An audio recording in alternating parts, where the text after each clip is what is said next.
En el video le damos gracias al Señor por esta oportunidad que nos concede en esta mañana nuevamente de poder estar aquí, ¿verdad?, con el propósito de llevar la palabra del Señor. Así que vamos a continuar, ¿verdad?, el estudio que estamos llevando. Hoy nos corresponde estudiar el capítulo 5 del Evangelio de Juan, capítulo 5. Así es que vamos a compartir con nuestros hermanos el mensaje. Y bueno, esto esperamos que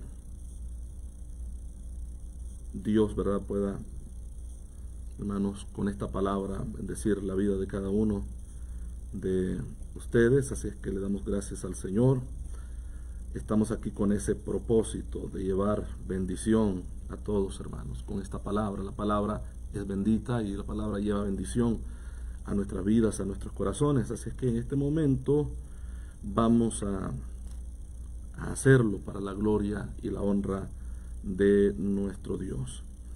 Estoy acá enviando a algunos hermanos que me aparecen, unos amigos, no sé. Esperamos de que podamos llegar, ¿verdad?, a más personas con este mensaje. Esto le damos gracias a Dios porque Él es bueno y porque para siempre es su misericordia. Ahí estamos. Hemos enviado algunos ahí. Por favor, usted me ayuda a continuar, ¿verdad? Continuar. Vamos a ver acá. Estamos aquí. Okay. Dios bendiga a nuestra hermana Zuli, que está con nosotros. Un saludo muy, pero muy especial. Milagro Hernández. Hay un saludo muy especial para nuestra hermana también. Estamos aquí, ¿verdad?, con ese propósito. Me parecen 6 personas en el video, pero nada más en número, nada más aparecen 2 con nombre, pero los demás les enviamos un saludo de verdad a todos ustedes, esperando de que Dios siga bendiciendo sus vidas de una manera poderosa. Vamos a leer la palabra.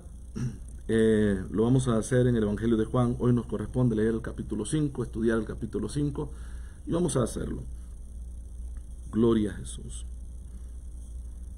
Leemos la palabra honrando al Padre, al Hijo y al Espíritu Santo. Dice la Biblia: después de estas cosas había una fiesta de los judíos, y subió Jesús a Jerusalén. Y hay en Jerusalén, cerca de la puerta de las ovejas, un estanque llamado en hebreo Betesda, el cual tiene 5 pórticos.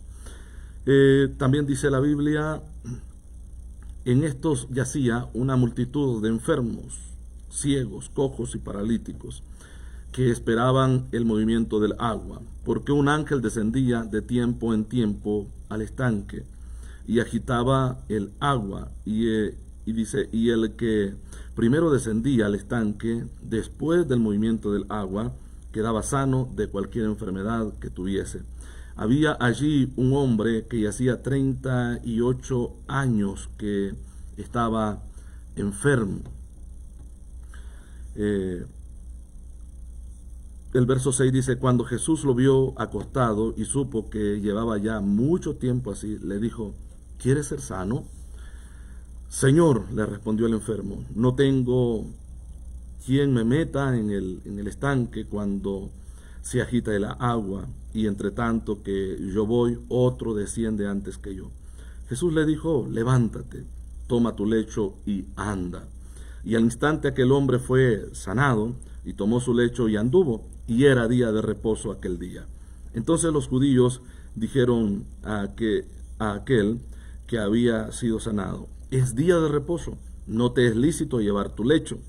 Él les respondió: el que me sanó, él mismo me dijo: toma tu lecho y anda. Entonces le preguntaron: ¿quién es el que te dijo toma tu lecho y anda?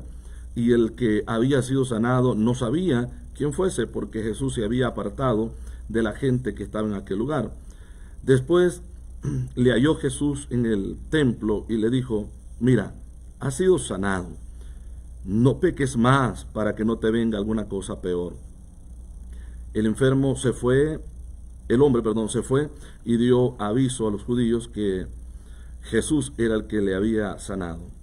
Y por tanto por esta causa los judíos perseguían a Jesús, procuraban matarle porque hacía estas cosas en día de reposo. En día de reposo. Vamos a leer hasta ahí, luego quizás vamos a leer ya al final, ¿verdad?, lo que resta del capítulo, para llevar esto, ¿verdad?, de acuerdo a lo que vamos haciendo en este estudio. Como dije, hoy corresponde el estudio, ¿verdad?, acerca del paralítico en Betesda. Jesús sana en Betesda en día sábado, en día de reposo. Quiero dar la bienvenida a todos nuestros hermanos que están llegando acá, ¿verdad? Elsa Molina, nuestro hermano Carlos Mario Joyas. Un saludo también para nuestra hermana Jean Roscón. Un saludo. Ahí están los hermanos comentando, así es que puede dejar también usted su comentario. Le damos gracias a Dios, como dije, ¿verdad?, por esta bendición. No hay nada mejor, ¿verdad?, que alabar a Dios, que glorificar su santo y bendito nombre. Oramos. Padre, le damos gracias, Señor, por esta mañana, este día, sus misericordias, Padre, que son nuevas. Gracias le damos, Padre, por que usted nos concede este privilegio de alabarle. Gracias por la vida, Señor. Pedimos, Padre, que sea usted llevando esa bendición, Padre Santo, a esas vidas, a esos corazones. Dios, restaura al caído, levanta, Señor, sus vidas, Padre. Sana al enfermo. Haz tú la obra, Padre, en cada vida, en cada corazón, Señor. Esta palabra sea glorificada en los corazones, Padre, y salve, lleve salvación, Señor. Aquel que lo necesita, Padre, por favor, llega. Bendice esas vidas en el nombre de Jesús. Le damos las gracias, Padre Celestial. Amén y amén. Gloria al Señor. Bueno, dijimos, ¿verdad?, que el tema es el paralítico en Betesda. La palabra de Dios nos dice que había una fiesta de los judíos y que Jesús subió a Jerusalén. Recuerde que esta era ya la segunda vez, de acuerdo a lo que relata el Evangelio de Juan.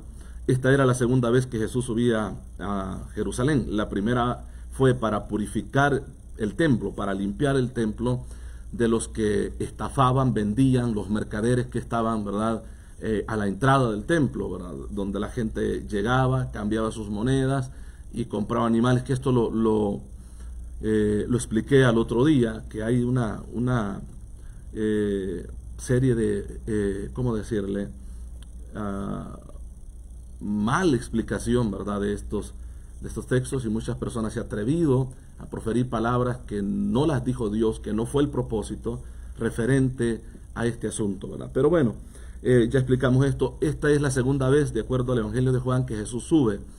Y no sé qué es lo que llevó, porque la Biblia no explica qué es lo que llevó a Jesús. Claro, hacer el milagro era una de esas prioridades al que Jesús haya llegado, ¿verdad?, donde estaban estos 5 pórticos y el estanque famoso de Betesda.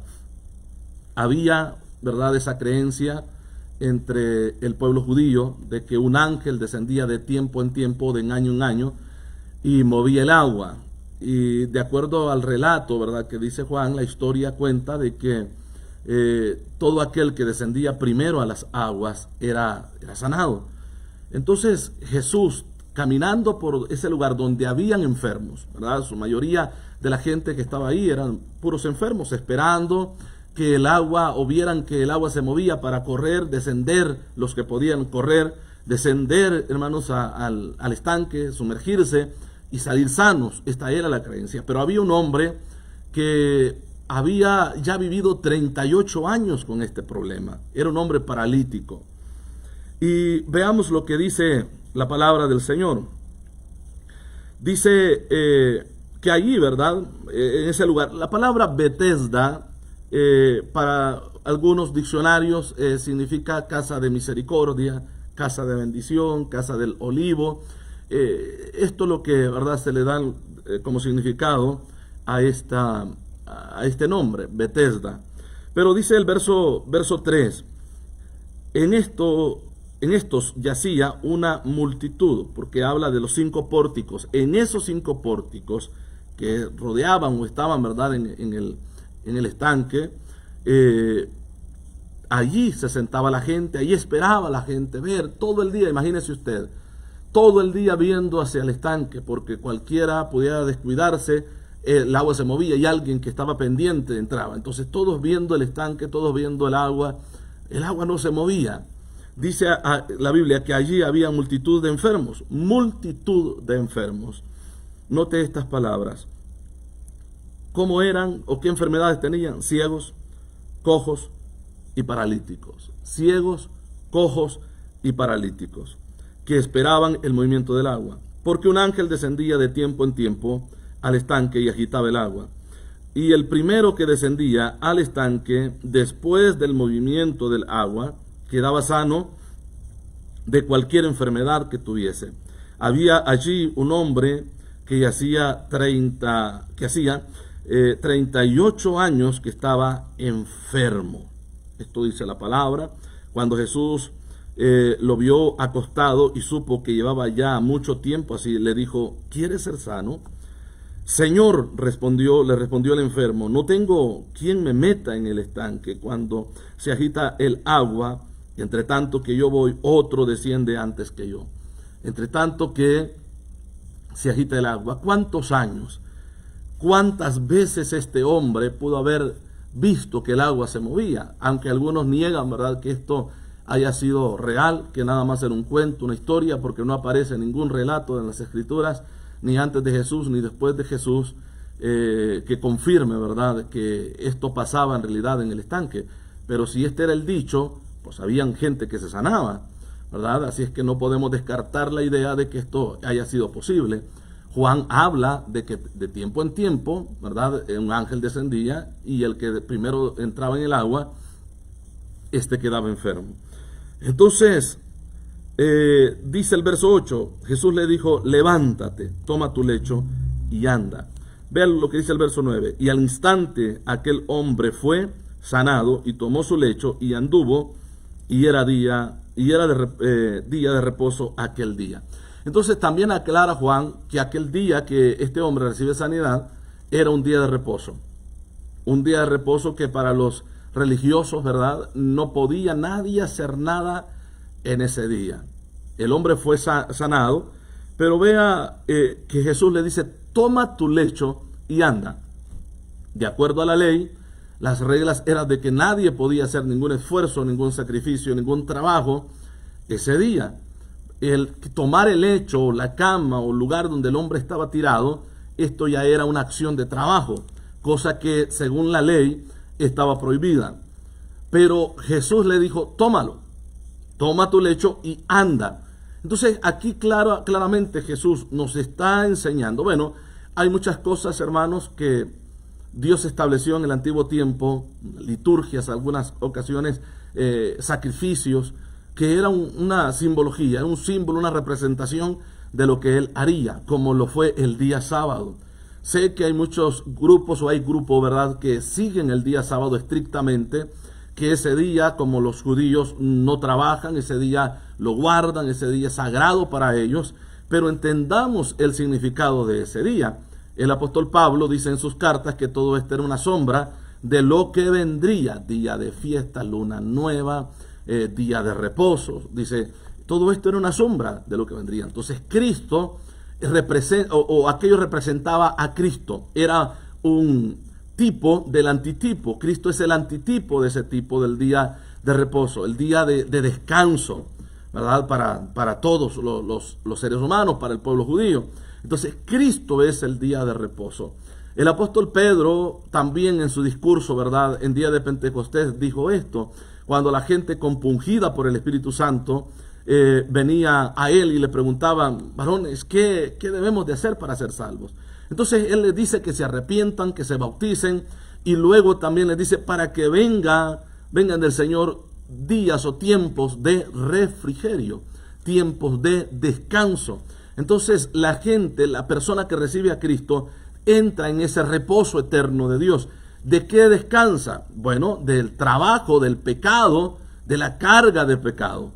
Jesús constantemente encontramos en la Biblia, hermanos, que dice: venid a mí, todos los que estéis trabajados y cargados, y yo os haré descansar. no está dirigiéndose al estado físico en el sentido de que, bueno, ustedes trabajan mucho, vengan y ya no van a trabajar, van a descansar. No, está hablando de la labor del pecado. Nos hace el Señor descansar, nos hace descansar, ¿verdad? De nuestras obras muertas. Esto es lo que la Biblia también nos enseña. Entonces Cristo es nuestro reposo. Claro, vuelvo y repito, hay grupos, ¿verdad?, que están siguiendo todavía esta tradición, esta costumbre, pues todavía están bajo la ley, ¿verdad? Pero Cristo es el día de reposo. El día de reposo representaba a Cristo Jesús. Claro, el Señor también dice que sería perpetuo o eterno ese día, pero está hablando de la eternidad del descanso y el reposo que Cristo daría a nuestras almas.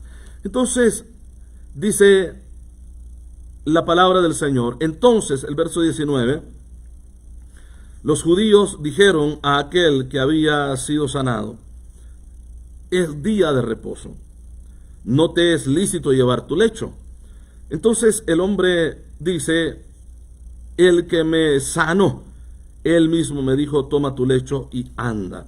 Entonces le preguntaron: ¿quién es el que te dijo, toma tu lecho y anda? No le dicen quién te sanó, le dicen quién te dijo que quebrantaras el día. No importa tu sanidad, no me interesa que te hayas levantado, prefería verte ahí paralítico, arruinado, ¿verdad? Desperdiciando tu vida, postrado en ese lecho, en esa cama, que verte sano. Estas son las palabras que los religiosos están, ¿verdad?, siguiendo, diciendo. Entonces, esto es lo que pasa en la vida de un religioso. El religioso no le importa lo que Dios pueda hacer o quiera hacer. Lo que ellos quieren hacer es guardar sus normas, guardar sus reglas, guardar lo que ellos han establecido, y no le permiten a Dios que se glorifique y que haga la obra que Dios quiere hacer. Dios rompe con protocolos, hermanos, para demostrarle al hombre que el que tiene el control y dominio y autoridad y derecho de hacer lo que quiera es Él. Sucede en cierta ocasión que Jesús llega a visitar a su amigo Lázaro y a sus hermanas, ¿verdad? Era una familia amiga de Jesús. En muchas ocasiones Jesús, pasando por esos lugares, se quedó en casa, ¿verdad?, de Lázaro, y llegó ahí con sus discípulos.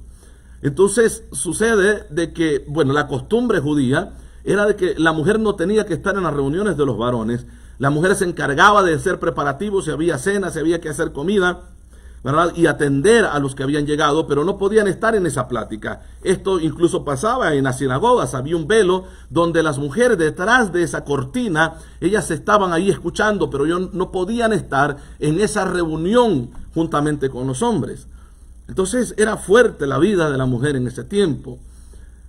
Pero dice que María, en lugar de buscar la cocina, en lugar de buscar qué hacer y atender a la gente que había llegado, dice que se metió a la reunión.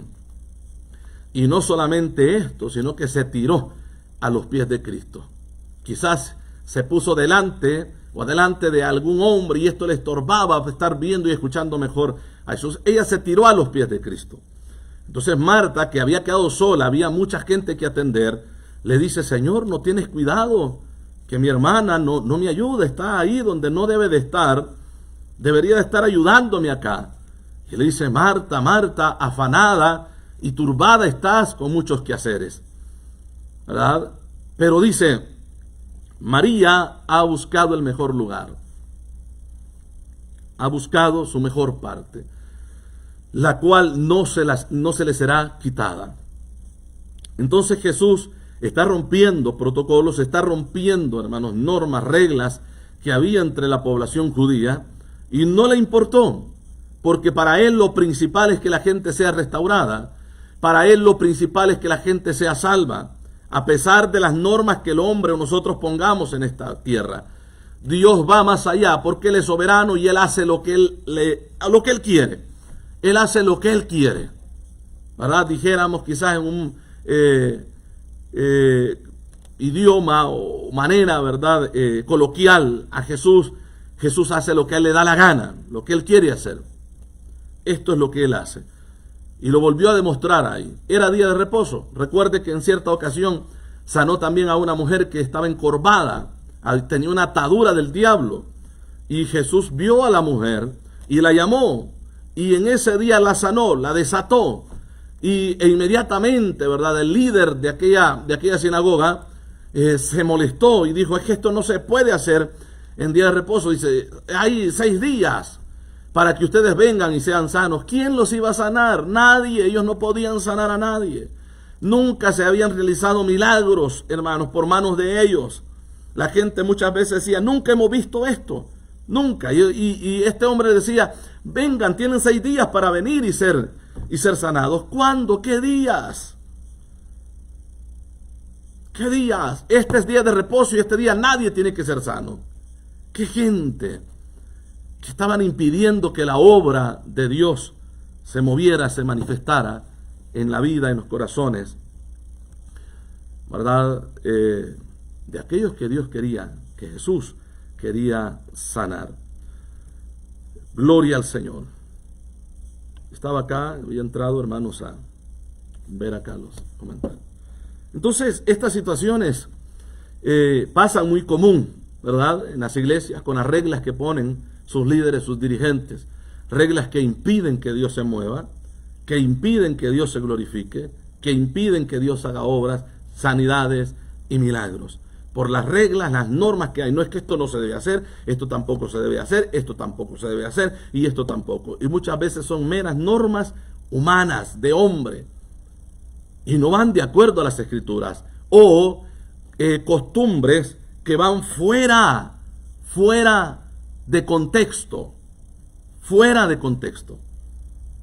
sacan de contexto el versículo, dicen lo que el versículo no dice, enseñan lo que el versículo no enseñan y ponen normas, ponen reglas ellos. Esto es tremendo porque esto se ve mucho en muchas congregaciones e impiden que la gente glorifique a Dios con libertad, ¿verdad? Yo mencionaba ayer, por ejemplo, hablábamos de la mujer, ¿verdad?, en Samaria, la mujer samaritana, y también en este tiempo pues tenemos muchos grupos, muchas iglesias cristianas que le impiden a la mujer que trabaje en la obra, que le impiden a la mujer que predique, que le impiden a la mujer que ejerza, ¿verdad?, ministerio dentro de la congregación, en la iglesia, porque dice, las mujeres no deben de hacer esto, las mujeres nada más tienen que llegar, sentarse, escuchar e irse, nada más, porque Pablo dijo así, porque Pablo dijo allá y porque Pablo dijo acá. Entonces, pero no estudian, en realidad, no averiguan, no investigan por qué el apóstol Pablo dijo eso, qué era la cultura, qué es lo que se estaba viviendo, cuál era el problema entre las mujeres de la iglesia en Corinto, otros lugares que Pablo menciona. ¿Cuál era el problema para que Pablo impidiera que la mujer no ejerciera autoridad sobre el hombre? Que la mujer aprendiera y callara y aprendiera en silencio. ¿Por qué el apóstol Pablo dijo esas cosas en ese tiempo? Todo esto tenemos que verlo. ¿Quién lo dijo? ¿Por qué lo dijo? ¿Dónde lo dijo? Hermanos, tenemos que estudiar, tenemos que analizar, profundizar en las Escrituras. Es de la única manera que nosotros podemos darnos cuenta de lo que Dios quiso decir. Pero como cuando se lee la Biblia superficial, literal, y se trata de interpretar literalmente textos que no se deberían de interpretar literalmente, caemos en un error y muchas veces en una herejía doctrinal. Y este es un problema, vuelvo y repito, es un problema. No es que allá dice que así es, sí, pero entiende qué era lo que estaba pasando en ese momento, por lo cual se prohibió. Mucha gente dice, no, es que la mujer no debe de ejercer ministerio, la mujer no puede ser pastora porque no hay pastoras en la Biblia. Claro, no vas a encontrar la palabra pastora en la Biblia, no la vas a encontrar, pero sí vas a encontrar mujeres ejerciendo el ministerio pastoral. Sí lo vas a hallar. Sí vas a encontrar mujeres que tenían iglesias en sus casas y ellas eran las que dirigían ese grupo. Sí lo vas a hallar. Esto sí lo vas a encontrar. Claro, no las llama pastora, pero están ejerciendo el ministerio de un pastor o pastoral. Pero como dije, la gente, ¿verdad?, se deja llevar. Incluso, es que hay hoy en día, hermano, la gente no estudia la Biblia, la gente no escudriña la palabra y se deja llevar por todo lo que oye de los demás predicadores. Gente que viven igual también, que no estudian la palabra o que hablan lo que ellos creen, lo que ellos piensan, o personas que se han levantado con un título, un ministerio, que no son llamados de Dios, que se han levantado nada más a trastornar al pueblo. Entonces, todas estas cosas se ven dentro del cristianismo, dentro de la esfera cristiana, dentro de la iglesia. Estas creencias se ven y abundan mucho. Pero como dije, ¿verdad?, muchas veces son doctrinas, dogmas de hombre, no de Dios. Dogmas de hombre, no de Dios. Así es que bueno, volvemos nuevamente, ¿verdad?, al tema. Había esa prohibición y aquellos hombres querían apegarse a la ley. Dios era el que había sanado, pero a ellos no les importaba que Dios mismo había manifestado su gloria. No les importaba absolutamente nada de que aquel hombre podía regresar con su familia, podría ser una persona útil ya, trabajar, ayudar. No les importó eso. Lo que les importaba era guardar ese día. Lo religioso en ellos. Eso era lo que les importaba. Porque no le dicen, bueno, qué bueno que estás sano, pero no deberías de hacer esto. No. ¿Quién te dijo a ti que podías quebrantar el día de reposo? Ahora bien, veamos acá. El verso 13. Y el que había sido sanado no sabía quién fuese, porque Jesús se había apartado de la gente que estaba en aquel lugar. Después le halló Jesús en el templo. El hombre ya no estaba allá donde estaban los enfermos. Es que esto era lo que Dios quería. Esto es lo que Dios busca, hermano. Cuando Dios se acerca al ser humano, que se acerque a él, a su casa, que la gente aprenda, que escuche la palabra. Hay mucha gente, y esto lo digo pues como pastor, en el tiempo, hermanos, hemos visto pasar gente con necesidades. Claro, está bien que busque el lugar donde se habla de Dios para que Dios resuelva esas necesidades. Pero, como dijéramos al buen dicho salvadoreño, mucha gente solamente está buscando pasar el agua, pasar la tormenta. Nada más eso. Meterse a un lugar ahí de refugio mientras la tormenta pasa, y cuando la tormenta pasa, pues sigan su vida. ¿Cuánta gente ha pasado aquí pidiendo, verdad, que Dios haga una obra? Dios la hace y luego se van a vivir la misma vida o peor que antes vivían.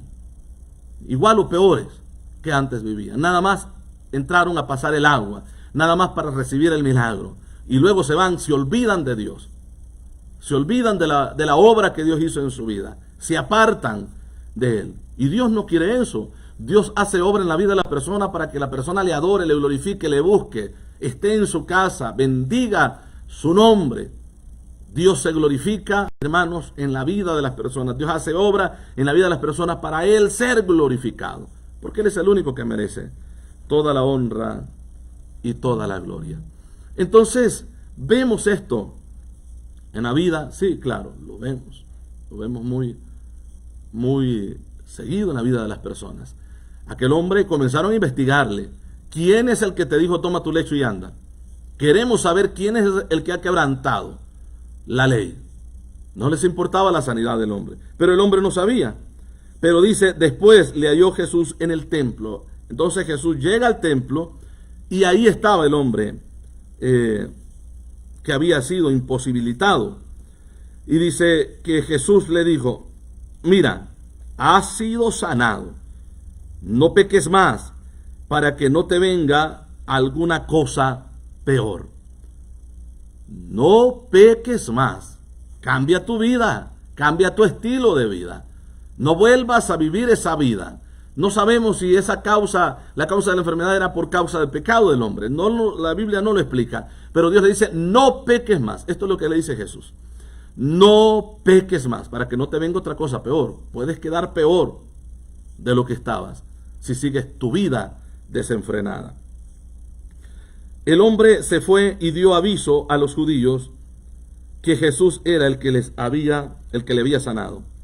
Y por esta causa los judíos perseguían a Jesús y procuraban matarle, porque hacía estas cosas en día de reposo. Vuelvo y digo, no les importaba. No les importaba que aquel hombre haya recibido sanidad, estuviera en el templo. No les importaba eso. Lo que les importaba era de que alguien había quebrantado el día de reposo.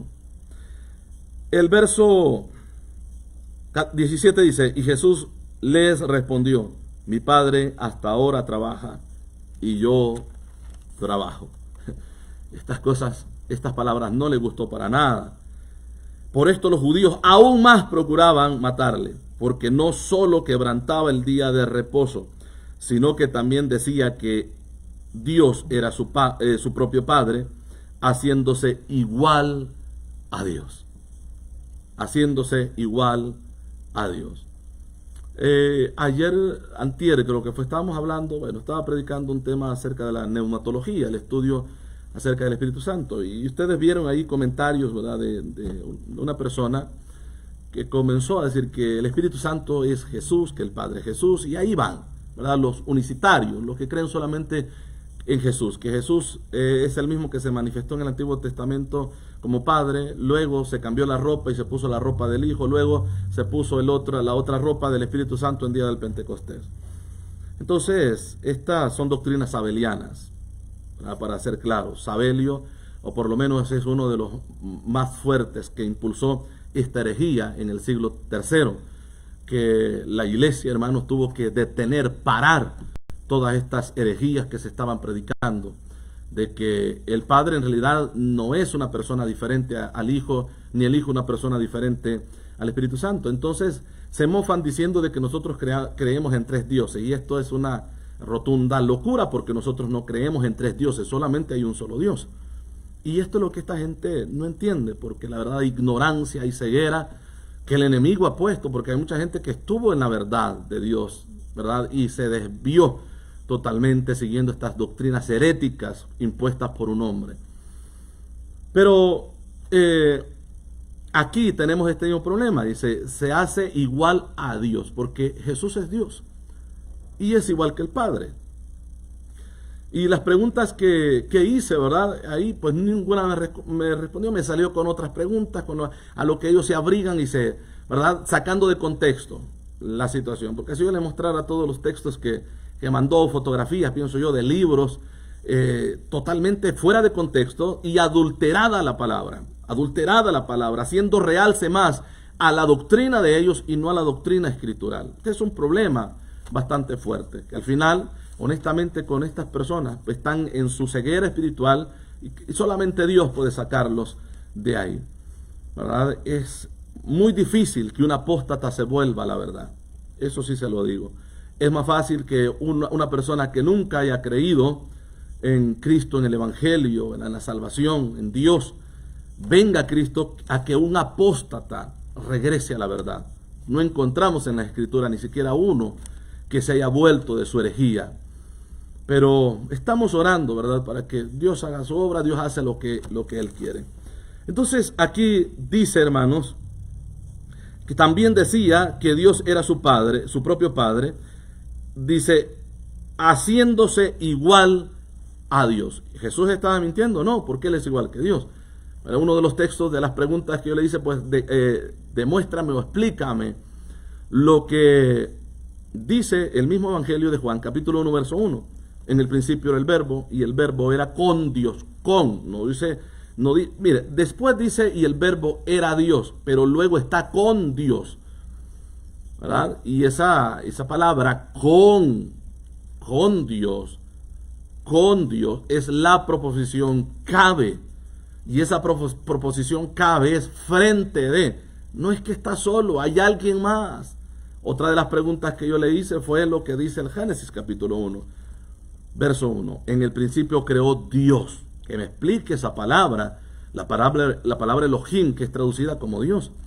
La palabra Elohim, que es el original hebreo que está escrito ahí. En el principio, Elohim, esa es la palabra que encontramos. Y ese término es un término plural. No habla en sí o no quiere decir que hay varios dioses. Dios es uno, como lo dice también Deuteronomio, que fue otra de las preguntas que yo le hice. Oye Israel, Jehová nuestro Dios, Jehová uno es. Shema Israel. Shema es Israel, Adonai, Elohim, Adonai, Echad. Esto es lo que dice en el hebreo. Entonces la palabra Echad, donde dice uno es, habla de una unidad compuesta. Y esto es lo que esta gente, porque ignoran la verdad. Ellos solo siguen lo superficial. Pero tenemos que estudiar el original, o por lo menos las copias del original. Tenemos que saber qué es lo que se dijo en el original, para poder entender, ¿verdad?, que lo que estamos leyendo sea lo correcto.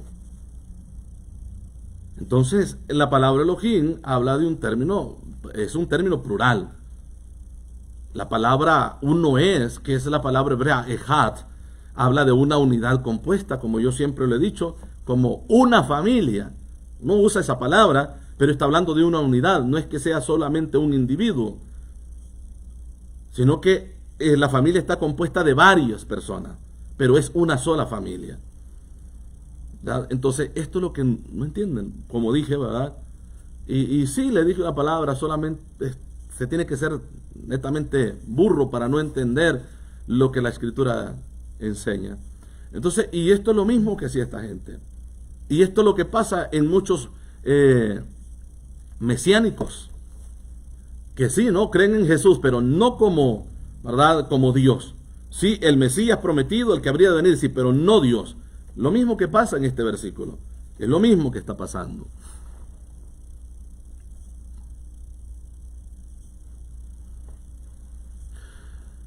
Dice acá, leemos la palabra, por esto los judíos aún más procuraban matarle, porque no solo quebrantaba el día de reposo, sino que también decía que Dios era su propio Padre, haciéndose igual a Dios. Esto no lo aceptaban, no lo aceptaban. Respondiendo entonces Jesús y les dijo, de cierto os digo, no puede el Hijo hacer nada por sí mismo, sino lo que ve hacer al Padre. Porque todo lo que el Padre hace, también lo hace el Hijo igualmente. Porque el Padre ama al Hijo y le muestra todas las cosas que Él hace. Y mayores obras que estas le mostraría, de modo que vosotros os maravilléis. Porque como el Padre levanta a los muertos y les da vida, así también el Hijo a los que quiere da vida. Entonces aquí está hablando Jesús de personas diferentes, el Padre y Él, el Padre y el Hijo. Vuelvo y digo, el Evangelio de Juan es el Evangelio que más, hermano, aplasta la doctrina unicitaria. El Evangelio de Juan es el que más nos revela. Yo siempre he dicho, la teología de Juan es profunda y la única que se compara a él es la teología paulina. Cuando usted lee las cartas de Pablo, usted se da cuenta de la profundidad teológica que hay en sus escritos. Y aquí Juan está revelando, hermanos. Y vea lo que dice. Porque como el Padre levanta a los muertos y les da vida, así también el Hijo a los que quiere da vida. Porque el Padre a nadie juzga, sino que todo el juicio dio al Hijo. Imagínense esta locura que creen estas gentes unicitarias. Una locura totalmente, una herejía totalmente. Imagínense que Jesús hablando aquí ahorita con ropa de hijo, ¿verdad? Y de repente dice el Padre, allá, y luego se presenta con ropa de Padre. Y luego habla nuevamente como hijo, y luego se pone en el otro lugar como padre, y luego se pone en el otro lugar como hijo. Esta es una herejía. Esta es una herejía. Jesús no era loco, hermano. Jesús es sabio. Jesús no va a hablar no iba a hablar ninguna locura, ningún momento, ni tampoco nos iba a engañar, ni nos iba a mentir. Ni es verdad un ventrílocuo, tampoco lo es de que, bueno, aquí tengo un muñequito y este es como padre. Y yo solamente voy a así medio mover, ni se me van a ver los labios, pero pareciera que es el muñeco el que está hablando. Y luego por acá tengo otro que está en figura o en forma del Espíritu Santo, y aquí del Padre, y aquí estoy yo. Y luego de repente hablo como Padre, luego de repente hablo como Hijo, y luego de repente hablo como Espíritu Santo. No, claro que no es así. Pero esto es lo que, hermano, esto es lo que esta gente unicitaria le dice a sus miembros. Esto es lo que les está diciendo. En creer, bueno, allá se vistió de papá, aquí se vistió de hijo y luego se vistió del Espíritu Santo. En el Antiguo Testamento él se vistió como papá. En el Nuevo Testamento se vistió como hijo. En el día de Pentecostés se vistió como Espíritu Santo y que está para siempre ahí con la iglesia. Esto es absurdo. Esto yo creo que hasta a ellos les cuesta tragarse esa mentira. Creer estas cosas. Estábamos leyendo, ¿verdad? El verso 22, porque el Padre a nadie juzga, sino que todo el juicio se los dio, imagínense, aquel que ya cuando me vista con ropa de hijo. No, se lo dio al Hijo, que es otra persona. Para que todos honren al Hijo como honran al Padre. Si es el mismo, ¿por qué no dice honrenme a mí? Si es el mismo, dice que se honre al Hijo y se honre al Padre. Pero si es el mismo, según los unicitarios. Pero no es así, la verdad. Para que todos honren al Hijo como honran al Padre. El que no honra al Hijo, no honra al Padre que le envió. Le envió. Note esto, hermano, por favor. De cierto os digo que el que oye mi palabra y cree al que me envió, tiene vida eterna. Y no vendrá a condenación, mas ha pasado de muerte a vida. De cierto, el verso 25, de cierto os digo, viene la hora, y ahora es cuando los muertos oirán la voz del Hijo de Dios, y los que la oyeren vivirán, porque como el Padre tiene vida en sí mismo, así también ha dado al Hijo el tener vida en sí mismo. Está hablando de dos personas diferentes. Ahora, y también le dio autoridad de hacer juicio, por cuanto es el Hijo del Hombre. No os maravilléis de esto, porque vendrá hora cuando todos los que están en los sepulcros oirán su voz. Y los que hicieron lo bueno saldrán a resurrección de vida, mas los que hicieron lo malo a resurrección de condenación. Dice acá, no puedo yo hacer nada por mí mismo, según lo que oigo, así juzgo, y mi juicio es justo, porque no busco mi voluntad, sino la voluntad del que me envió, la del Padre. Si yo doy testimonio acerca de mí mismo, mi testimonio es verdadero. Otro es el que da testimonio acerca de mí. Déjeme ver acá si hay comentarios nuevos. Creo que no. Otro es el que da testimonio de mí. Oiga esto. Y sé que el testimonio que da de mí es verdadero. ¿Quién será? Ah, es el mismo. Oh, luego se pone la ropa del Espíritu Santo y da testimonio de aquella ropa, ¿verdad? Del Hijo. No, por favor. Esto, la verdad, hay que estar loco para creer una herejía así. Sigue diciendo, pero yo no recibo testimonio de hombre alguno, mas digo esto para que vosotros seáis salvos. Él era antorcha que ardía y alumbraba, y vosotros quisisteis regocijaros por un tiempo en su luz. Mas yo digo mayor testimonio que el de Juan, porque las obras que el Padre me dio para que cumpliese, las mismas obras que yo hago, dan testimonio de mí, que el Padre me ha enviado. Ahora, sigue diciendo también el Padre que me envió ha dado testimonio de mí. Nunca habéis oído su voz, ni habéis visto su aspecto, ni tenéis su palabra morando en vosotros, porque a quien Él envió vosotros no creéis. Escudriñad las Escrituras, porque a vosotros os parece que en ellas tenéis la vida eterna, y ellas son las que dan testimonio de mí. Entonces Jesús nos manda a leer la Biblia para conocer la verdad. Y no queréis venir a mí para que tengáis vida. Gloria de hombres no recibo, mas yo os conozco que no tenéis amor de Dios en vosotros. Yo he venido en nombre de mi Padre y no me recibís. Si otro viniere en su propio nombre, a ese recibiréis. ¿Cómo podéis vosotros creer, pues? ¿Cómo podéis vosotros creer?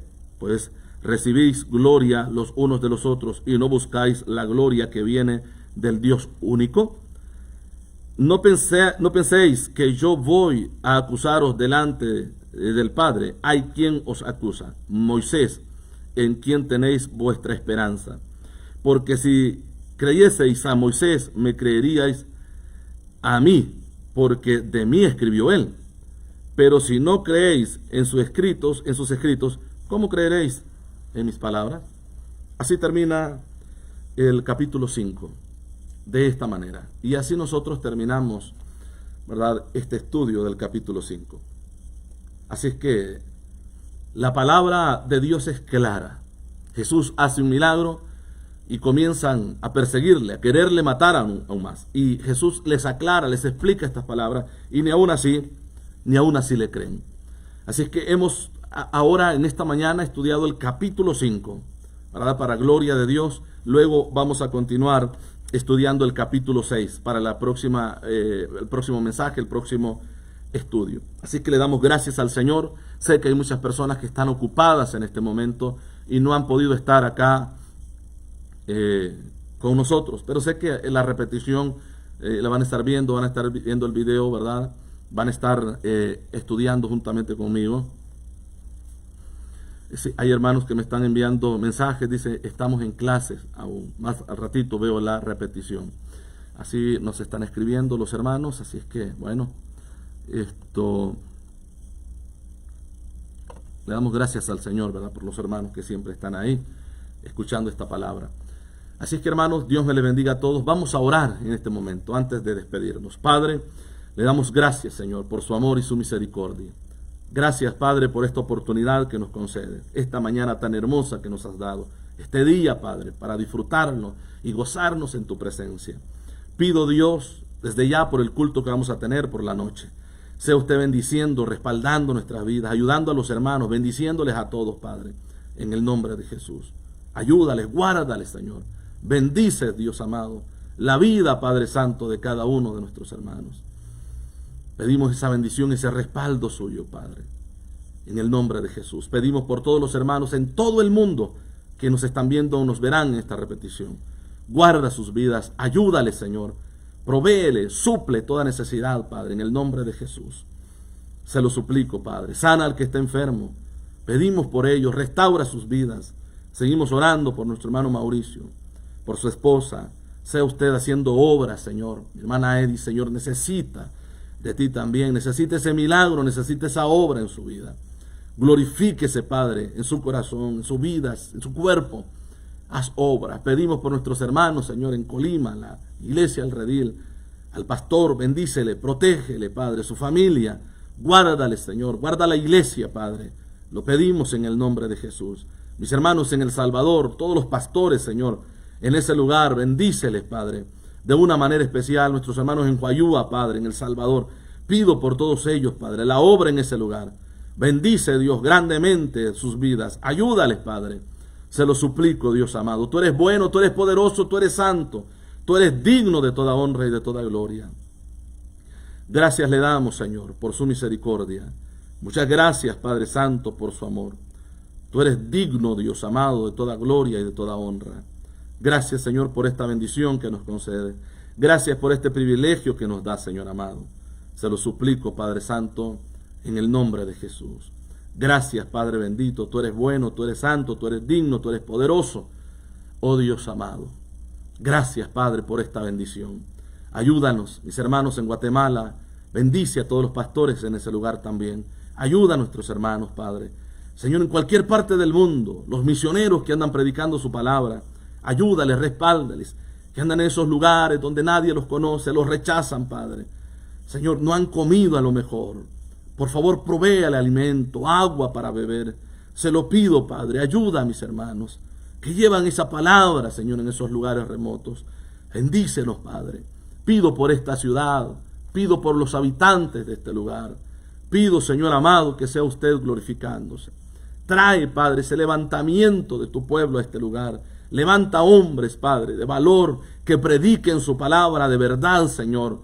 Oh Dios amado, pido, Padre, que la verdad, Señor, oh Dios amado, crezca, Padre, en este lugar. Que el mensaje de verdad, de salvación, Señor, se escuche, Padre. Oh Dios amado, sea usted obrando, levantando hombres y mujeres, Padre, con ese anhelo de vivir y hablar la verdad de su palabra. Se lo pedimos, Padre, para instruir estas nuevas generaciones que vienen, Padre Santo. Se lo pido, Dios amado, por favor. Glorifíquese, Padre. Haga esa obra, Señor. Padre Santo, pongo la iglesia en tus manos. Cada uno de mis hermanos, ayúdales, Padre, en el nombre de Jesús. Gracias por su amor y por su misericordia, por este tiempo, Señor, que nos ha concedido, Señor amado, en este momento. En el nombre de Jesús le damos gracias. Amén y amén. Le invito, hermanos, a seguir compartiendo el video. Quizás ya lo hizo. Vuélvalo a hacer. Siga compartiendo el video, hermanos, que más personas puedan ver, escuchar la palabra, que sea de bendición para los demás. Así es que, si Dios nos permite, ¿verdad?, estaremos en la próxima, hermanos, llevando esta palabra. Así es que será hasta pronto y que el Señor nos bendiga a todos.